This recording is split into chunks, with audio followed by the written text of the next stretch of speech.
Part 3. First, you have some time to look at questions 21 to 26.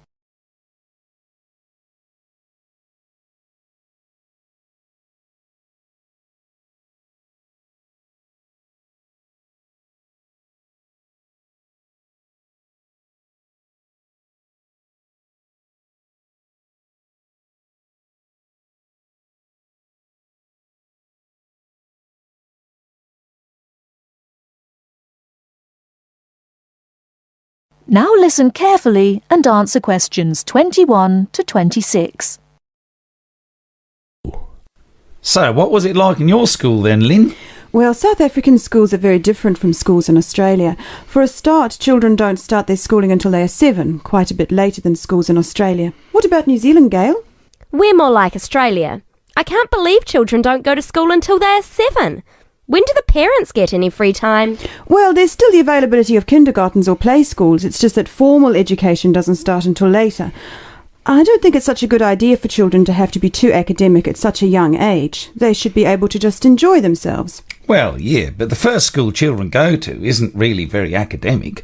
It's just an opportunity for children to learn a few basic social skills by playing and learning with other children. Yes, I'd agree with that.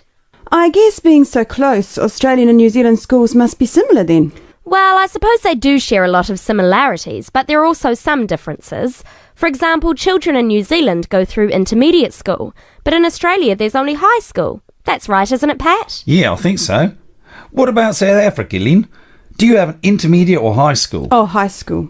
And now the difference between Australian and New Zealand education is that although both countries have state schools and private schools, our private schools are very often run by religious groups, whereas New Zealand schools are secular. That's not true. There are quite a few religious schools in New Zealand. Oh, OK, maybe we are similar. Only a few South African schools have any religious connection, so I guess we're different. Most people go to state schools. Pat, is it true that some people from your country don't have to go to school at all? Well, that's partly true. Because of the geography of Australia, there are a lot of children who do not have access to schools, at least on a regular basis.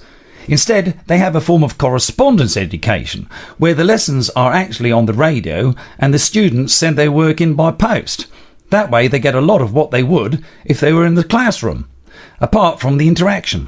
In New Zealand, not all students have to go to school either. Some parents have opted for homeschooling. Oh, is that like correspondence teaching? We don't really have that.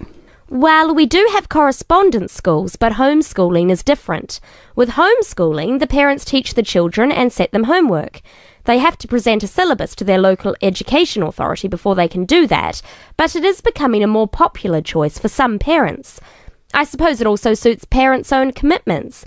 I mean, they don't have to worry about collecting their children from school, and they can always teach over the weekend or in the evening if they want to. Is the school day normally quite long then?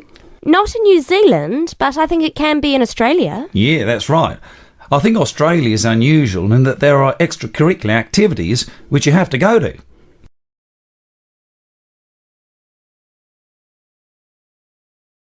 Before you hear the rest of the talk, you have some time to look at questions 27 to 30.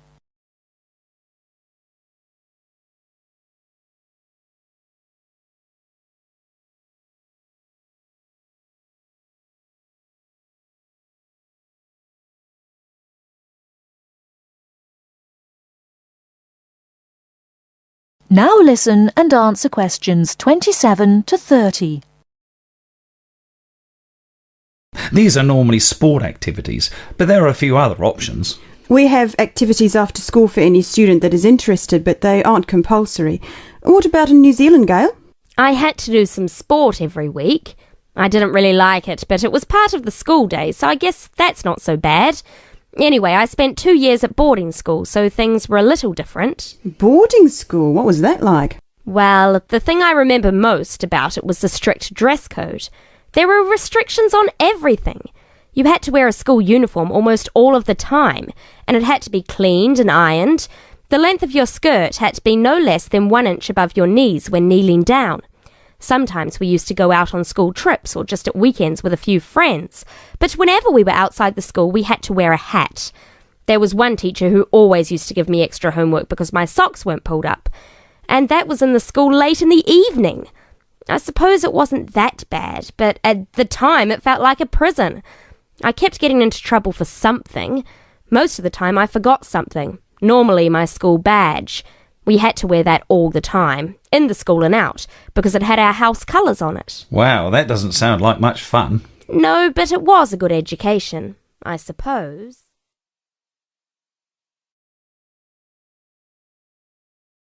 That is the end of part 3. You now have half a minute to check your answers.